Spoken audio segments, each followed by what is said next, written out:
What's up, guys? If you've been following my videos, you've been seeing me buy all kinds of weird cars and stuff from Japan. If you want to import your own car from Japan or any other country, I suppose, I'll give you a quick rundown on how the process works. It's pretty simple once you have a trusted source of acquiring a vehicle in the source country.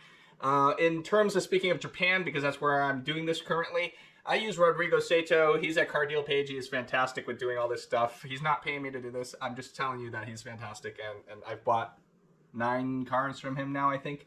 So he's very easy to work with. He's very communicative. We chat over WhatsApp because basically texting a Japanese phone number. It works great because he can communicate in English. Now, where do these vehicles come from? Vehicles can be acquired from Japanese auctions, like the big auction houses where they're just kind of bulk auctioning all kinds of stuff. You can get it from Yahoo Auctions Japan. It's kind of like their eBay. You can also buy cars from their used car lots, basically like online listings, used car dealer lots, like that kind of stuff. Wherever you can get a car from Japan, even if you know like somebody privately selling a car. Now, what cars can we import? We can import cars that are 25 years or older. That's due to the NHTSA exemption for vehicles that come in. They have to comply with federal motor vehicle safety standards. If the vehicle's older than 25 or older when they get here, they're exempt from that rule. So federally, you can bring them in legally to use on the US roads. With the EPA regulations, that's 21 years or older, so 25 is obviously more than 21. So that's exempt by default. If you choose to buy something that's younger than 25 years, I suppose you could pay to have it stored somewhere at the source country until it's legal to bring it in. Let's say it was manufactured in January the year 2000, so for it to be 25 years old, it has to be January 2025. Right now is August. If we go 4 months and some, we will be at the 25-year mark for that vehicle. So if you want to pay to store a car for like 4 or 5 months, sure. If you want to buy a much younger car and store it for years, I don't know. That's up to you guys. Is it worth doing that? Is this some really cool car that you want to get? Maybe. You want to get it before the rush happens, right? So kind of like R34 GTRs. Man, those got really expensive. The first step to this is finding a vehicle you want to buy. Auctions are tricky because vehicles literally show up like every day, and they cross the block within like 1 or 2 days, if not the same day.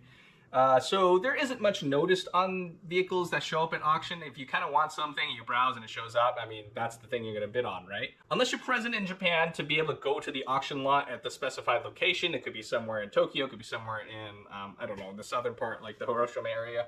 I don't know all the auction houses, but they're out there, even like Sapporo and whatnot. If you're actually there in person, you're free to visit the auction lots to view all the vehicles that they have in person, so you can start them up, you can check the undercarriage, you can do all kinds of stuff. But if you're not, then you're gonna have to make a judgment call based off of the provided photos that they give and the auction sheet.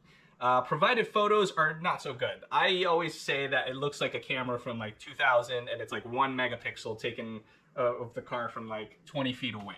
Remember those old point-and-shoot cameras? Remember the quality of that? Yeah, that's basically what you get. You'll be lucky to get an undercarriage photo. It seems like those are starting to be a little bit more common, but really it's not.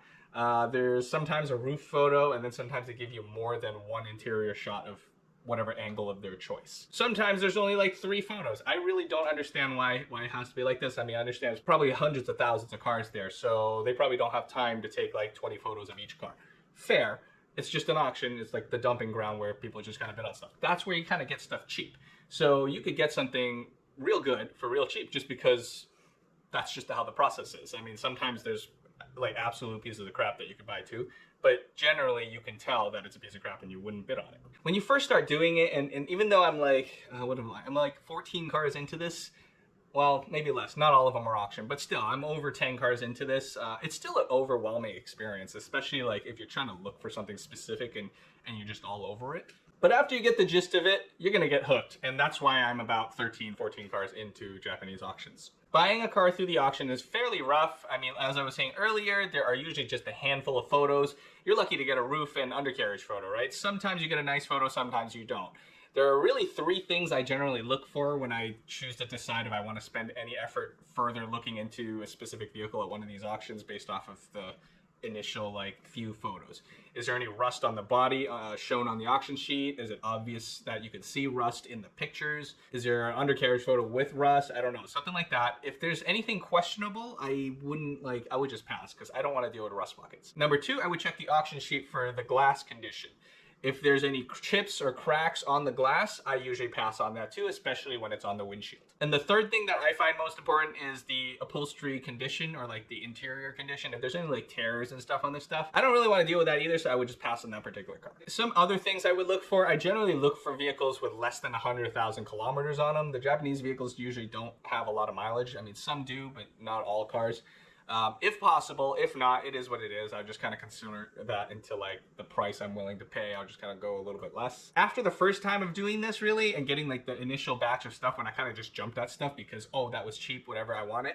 I've learned if there's any doubt of any questionable issue on what you could see in the photos and the auction sheet, just don't bid on it. It's not worth it.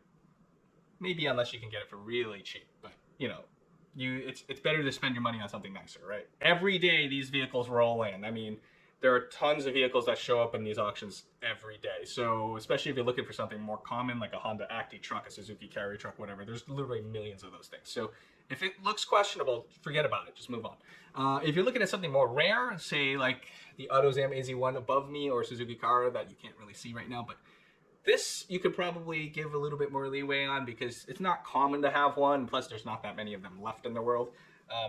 Off topic, but an educated guess, I think there's less than 700 AZ1s and Caras left in the entire world that work. Of course, there's always exceptions to these rules, and then you kind of use your own judgment to figure that out. Auction grade sheets can vary a lot depending on the inspector that processed and did the paperwork. So some people are more anal about things, and then they're going to be a lot more harsh on what they see on the car. They might see a nick about this big and call that like, oh, well, this is a number 3 out of 5. And then some people might see that and be like, oh, that's a number 1. So use it as a guideline when they point stuff out. I mean, they're not going to call corrosion a dent or something like that. They're not going to mix that stuff out. It's just like the intensity that will vary a little bit. Because remember, damage is all objective to a person. Like, someone might see something worse than others. And of course that applies to anybody that grades vehicles and stuff. So when a vehicle has like a 3.5 grade and like a 4 or even like a 3, you know, they're pretty close. I mean, you can kind of tell from the photos too, and maybe the mileage and whatnot. Don't take that as like something that's set in stone.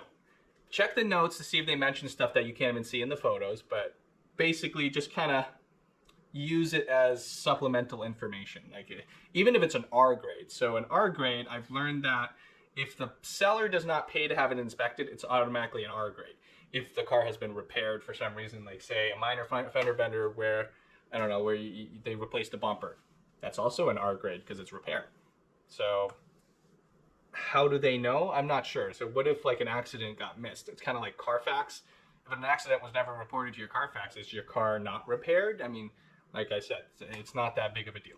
After my most recent batch of vehicles, I do want to add that these vehicles are not driven at the auction. So, I mean, they know that the car turns on, there's no weird noises in the engine, and they know it can like roll to the next spot. So you're going like what, 5 miles per hour between spots or whatnot. If there's an issue that requires the car being driven after like say 40 miles per hour or something fast or in a high gear, they would not know this. They won't know if there's anything wrong with the transmission or unless it's like blatantly grinding in like first gear or something like that, or the differential. All they know is that the car runs and it drives enough. I'm saying this because I just got a car with a plugged catalytic converter.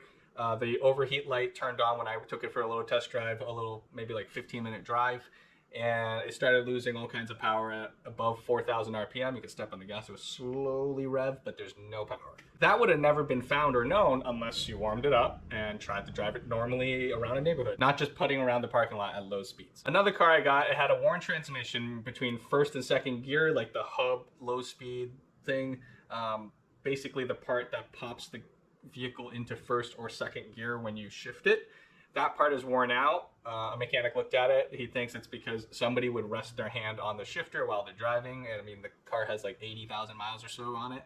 So who knows how long it's been on there and it's worn out. So it pops out of gear in second gear. First gear, it kind of wobbles, but it doesn't completely come out.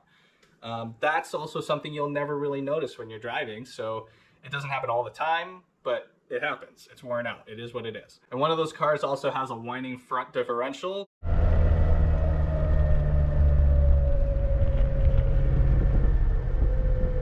But it doesn't do it at slow parking lot speeds. You have to go a little bit faster, maybe like 25, 30 miles per hour. And the last vehicle, it had a bad wheel bearing, so it doesn't grind, so nobody would know. You had to like actually shake the wheels to find out that it was wobbly. And I mean, I don't think they shake the wheels.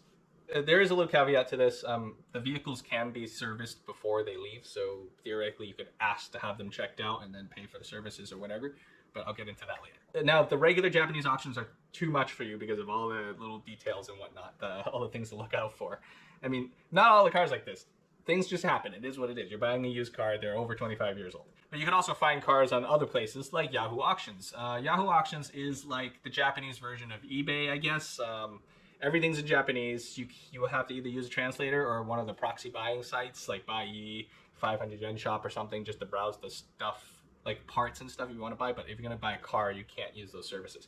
However, Rodrigo at Car Deal Page, he can also get stuff from Yahoo Auctions if you want to. Same logic applies here. If you're buying like a car on eBay, you want to do your due diligence. You're going to ask the seller stuff. You can have them reach out and like contact, ask about things, check the listing to see if they list any good things and bad things or whatever of the car. Hopefully they have a lot of photos of it too, because it's a private seller. They have the effort to take more photos. And remember, you're still buying a used car, so use your own judgment and whatnot. The same logic applies to the auctions and to any other way of buying a used car. After you find what you want, determine what your budget will be. You're gonna have to figure out how much you're willing to spend on one of these vehicles. So think of it this way. Dealing with Rodrigo is really cool because whatever price you're talking about with him is the CIF price. It's cool to use CIF price because that's the price where you get the vehicle, everything that needs to be paid for in Japan, and shipping to get it to the US, to the port of your choice. That way there's no surprises of, oh, the car costs $1,000 and then, oh, surprise, shipping is $3,000. Like, there's none of that stuff. So basically, you know, oh, I want to buy this car. It's $3,000 all in or whatever.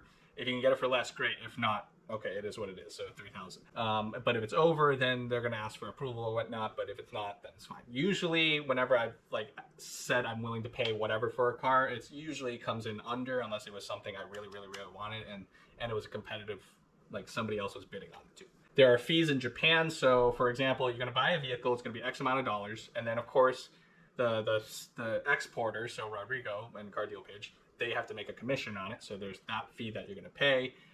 There's also cleaning stuff. Could be any transport fees or whatnot within like Japan domestically. I don't know how they exactly cover everything, but you know, these are fees you're paying for. It's the service of them getting this vehicle for you to get it ready to send out. Before it gets sent out to the US, the vehicles get a thorough cleaning to get like dirt and whatnot off of it. So you're not transporting soil from like one country to another or one continent from another, you know, contamination. So there's a cleaning fee. And then of course there's the shipping fee, and that's all those things build up your CIF price. Once you have the CIF price, that's up to you to decide, hey, is that a good deal for this vehicle I'm looking at? I mentioned this earlier about maintenance. A really cool thing that you want to consider when you buy one of these cars is whether or not you want it looked over to see if it needs any maintenance or anything that you want it to have done, because these vehicles are vehicles from Japan. The mechanics there are very familiar with it, and all the parts are easily available for them to get it too. So with the USD and like Japanese yen conversion, it's very cheap to get one of these serviced by a mechanic that are very familiar with these cars. I've paid to have some of my vehicles repaired, from painting to bad diagnostics of like electrical issues or whatnot, and just general maintenance like a timing belt, water pump, like, you know, the whole thing to freshen up the engine. I find the prices very fair, especially painting. Painting is wild. So it's like $490 to paint like a hood, fender, and like some mirrors and stuff. Things are just cheaper over there, I guess. And what is that? Okay, so things are just cheaper over there, I guess. I mean, and I hope it's quality. I was assured that it would be a quality paint job, so I'll find out when I get that vehicle, right? Maintenance, I can trust the mechanics to do stuff, so I mean, I don't know the guy, but they use these people all the time, so it seems like it's okay. I think I covered everything that would happen on the Japanese side or the source country side of the deal. Leave a comment below if you think I missed something, or if you know I missed something. I probably have. There's a lot to cover here. So once you've acquired a vehicle and you've decided to do this, there are things you need to start doing for the US side of the deal. You will work with your exporter to kind of figure out and determine which port is most convenient for you to get your vehicle shipped to you. RORO is roll on, roll off. That's where your car is rolled onto the ship under its own power and then rolled off the ship under its own power. Usually the batteries die and whatnot, so I mean, own power, they'll jump your vehicle and off you go. Once you determine your destination port to receive your vehicle, they will look into shipping lines or whatnot to decide, oh, when's the next ship that'll arrive that will get to your destination. Then you'll be provided with something called a bill of lading, or BL for short. And along with invoices, you're going to get your export certificates and stuff. They're going to mail you some of this stuff too. You can also get a digital version if you need. All kinds of paperwork will start showing up, and you're going to get all kinds of flustered with this because it's a lot of new stuff to look at. But once you've had it a few times, a couple times, maybe even one time, you'll get used to it. To start the fun on the US side, you will need to file the ISF, the Import Security Filing Form, with the Customs Border Patrol, CBP. The CBP will tell you that you need to file this no less than 24 hours before your cargo is loaded onto the vessel. So basically, you need to tell Customs that this vehicle is coming no less than a day before it's being loaded onto the vehicle, onto the ship. They say if you are late, you may have penalties incurred on you by the CBP. What those penalties are, I remember they were very high. It was like at least $5,000 per, something like that. I don't know, but I made this mistake, and they did not fine me on my first go at this. Maybe they're lenient on your first go, and then if you keep doing this, then they'll nail you. You can do this paperwork yourself, or you can do it through a broker service. I use a broker service. I've never done it myself. I've kind of looked into it. I don't really understand the legal jargon about all this stuff. It's probably simple to do because paying for it is really not that bad. There's a broker I use. I pay $25 per ISF filing fee. It is cheap enough for me to just pay that, even though, like, I suppose over time, all those $25 will add up. So, like, for example, like I said, I still have 6 vehicles coming. So 6 times 25, that's $150. Maybe I'll look into doing this myself in the future to save a few bucks, but it might not be worth the effort for me. Paying $25 per vehicle is really not that bad. It's like a tank of gas. I should also note that if a vehicle value is worth over $2,500, there's something called an ISF bond that is required, and I got charged $70 for it. I don't know if there's different varying prices or whatnot, but that's what I paid for a vehicle that was valued over $2,500 when I bought it. After your ISF is filed, your wait now begins. The exporter is generally able to give you a rough estimate of when the ship will arrive at your destination port. I mean, ships can get delayed, they may be early, whatever, but roughly this is the expected date if they tell you this. So plan ahead for that, because either you're going to go pick it up or somebody's going to go pick it up. After you wait your few weeks or whatever, once the ship is arriving to the port of your choosing, you'll be notified by phone if you did not provide an email. You should provide an email because it's easier that way too, because you're not expecting a random phone call. There's a company that handles the arrivals at ports, so I've been working with Norton Lilly because of the car carrier line that I've been using. There's a few other companies that do this, but this is what it is. Somebody will notify you and say that you have cargo arriving, and then they should provide you with some instructions on what you need to do. You got to get your vehicles cleared through customs, pay your fees. You also got to pay the arrival notice fee. This is the part where you start filing more forms. So once again, you can do these yourself if you know how to do it, or pay a broker to do it. So the broker I use, I pay $90 to handle the customs paperwork. This seems to be the same flat fee regardless of how many vehicles I have at a time when they start showing up. My most recent one was 3, and the one before that was 5. The CBP entry form is for the declaration of the values of your vehicles to determine how much taxes are levied on your vehicles. Passenger vehicles are taxed at 2.5%. And trucks and cargo vans are taxed at 25%, aka the chicken tax that everybody calls it. So that's based off of the purchase price of the vehicle, not the CIF price. So if you bought a truck for $500 and then it costs $2,000 to ship it here after all the fees and whatnot, so that's $2,500. You're taxed on the $500, not the $2,500. This is where you'll need your itemized invoices. Your exporter can provide you these. It'll show you line item, how much the vehicle cost, any repairs or whatever, any cleaning fees and shipping fees, whatever. Everything will be separated. That way they can identify how much you paid for the vehicle and tax you for it. If you use a broker, the taxes will be handled by the broker. You will pay them directly for whatever the tax is determined. In addition to the customs paperwork, you'll also have to file an NHTSA HS7 form and an EPA 3520 form. for each vehicle. Once again, you can do this yourself or through a broker. I pay a broker and I pay $30 per form, so $60 per vehicle because there's 2 forms. After these forms are filed and the fees are paid, the vehicles are cleared for entry with a cargo release summary documents from customs. You then have to email that release document to Norton Lilly or whatever company is handling your arrival notice, and you also have to pay them for the arrival notice. Norton Lilly has since changed their fees from the first time I've used them when it was $50 per bill of lading. Now it's $50 for the first 2 on a single bill of lading. If there's 3 or more vehicles, then you'll have to pay $50 for each additional vehicle. So they basically racked up a whole bunch of fees on multiple imports. So if you do 2, it's still worthwhile, but before it used to be where you can get like 5, which was what I did, and I paid $50. In the arrival notice, they will also provide you instructions on how to wire them money or pay them for their fee. Do you think you're done with the fees yet? No, you're not done with the fees yet. Almost, you're almost there.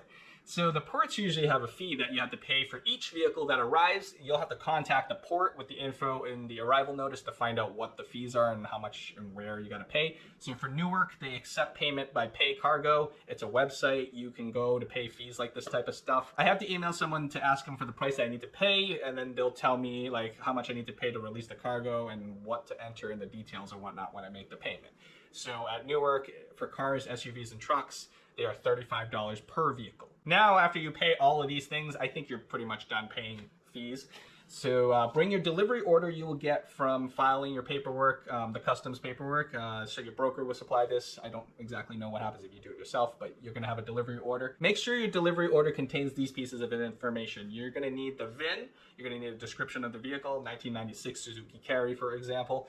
And you're also gonna want the bill of lading number on that delivery thing for each vehicle. Now, if you're going to pick up the vehicle from the port yourself, these are some things you're going to have to bring to go to the port. So some ports you'll need a TWIC card. If you don't have this card that verifies you that you're not a terrorist to go into the ports, you're going to have to pay for like a TWIC escort person. It's usually like $100 or $200 a day or whatever, an hour, I don't know. You can pay someone to escort you. You can go apply and get your own card. Think of it like TSA pre-check or like global entry. It's kind of like one of those credentials, but specifically for entering ports. You will also need a high-vis vest or jacket or something that's bright, because otherwise they won't let you in for safety reasons, because they don't want you to not be seen and get run over by some equipment or something in case of accidents. It's probably an OSHA thing. Now, Newark does not require a TWIC card. You can just go in as some guy just like me. You can bring a high-vis vest, and then you should be good to go in and retrieve your vehicle. Obviously, you're going to bring a trailer if you're something. If you're going to tow it home, if you're going to bring, if you can drive it home, you can bring like a valid registration template, something. You could drive the car home if you're feeling so adventurous and you want to do that. And of course, bring all the paperwork that you need to bring. You really only need the delivery order to do this, but if you're going to bring like registration or whatever, you're going to drive it home, that kind of stuff. Bring extras just in case you get it ruined, because usually the ports don't print stuff for you, and if you have to go print it somewhere else, you're gonna have to pay a higher fee. The food truck across the gate from Newark, they'll charge you $3 a page. So if you really have to print, at least you can print from there. You're gonna head towards the gate and head to the security booth when you get there. At the front, they'll request your ID and look at your paperwork. Go to the pickup office and present your paperwork, and then they're gonna look it over and say it's okay, go get your vehicles. Acquire your vehicles, go find them in the parking lot somewhere. It's a huge place. It's just walk around, find your cars. Go get some cool cars that are there that aren't yours too. And then acquire the vehicles, bring them to the front for them to verify and sign out. Now, at this point, congratulations, you are all done. You have taken possession of your vehicles. You can now take them outside and you can tow them home, you put a temporary plate or something on them, and drive your mystery car that you got from Japan on the other side of the world all the way home, however far you live. You do not have to be the person that picks them up. The delivery order can say someone else's name if you choose to have someone else pick up your vehicles, such as a friend or like a car hauling service or a tow truck or something like that. I believe I have covered everything that is needed, and I hope this will help you in your journey of finding your own addiction of importing weird cars from all around the world. At least in this case, specifically Japan. For me, at this point in my life, maybe I'm looking to weird French things or weird British things too. I'm kind of into those. But really, from any country around the world, if you want to get something that's over 25 years old, go wild. So remember, like, comment, tell me what you think of this entire process, and subscribe for more content like this, because I am importing all kinds of weird stuff. I will be showing them off to you guys, and tune in for next time. I'll see you guys soon.